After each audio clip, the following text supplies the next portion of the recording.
శ్రీ రామకృష్ణ ప్రభ ఛానల్ను చూడండి, మాసపత్రికను చదవండి. శ్రీరామకృష్ణ ప్రభ యూట్యూబ్ ఛానల్ వీక్షిస్తున్న మీకు అందరికీ నమస్కారం. శ్రీమద్ భగవద్గీత సందేశము పూజ్యులు శ్రీమద్ స్వామి రంగనాథానంద మహారాజు గారు శ్రీమద్ భగవద్గీత మీద ఎన్నో అద్భుతమైన ఉపన్యాసాలు చేశారు. వాటిని తెలుగులో అనువదిస్తూ శ్రీమతి కె వీణారావు గారు రాసిన ఈ పుస్తకం శ్రీమద్ భగవద్గీత సందేశము ఒక అత్యద్భుతమైన పుస్తకం.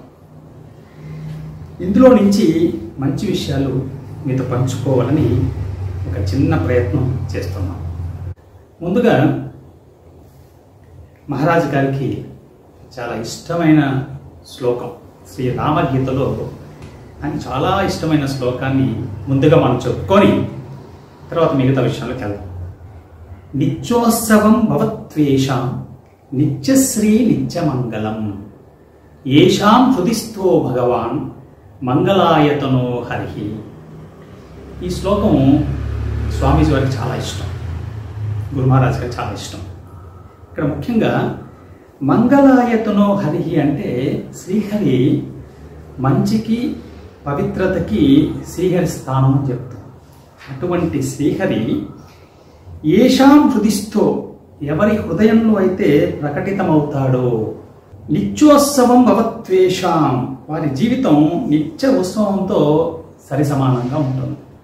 అలాగే నిత్యశ్రీ అంటే శ్రీ అమ్మవారు ప్రతి నిమిషం వారి జీవితంలో ప్రకటితమవుతూ ఉంటుంది. నిత్యమంగళం వారి జీవితం మంగళప్రదమవుతుంది అని ఒక అద్భుతమైన శ్లోకాన్ని ఇక్కడ విభూతి యోగంలో, ముఖ్యంగా విభూతి యోగంలో శ్రీకృష్ణ భగవాన్ చెప్పిన ఒక శ్లోకం గురించి చెప్తూ ఆయన ఈ రామగీతలో ఉన్న శ్లోకాన్ని చెప్పారు.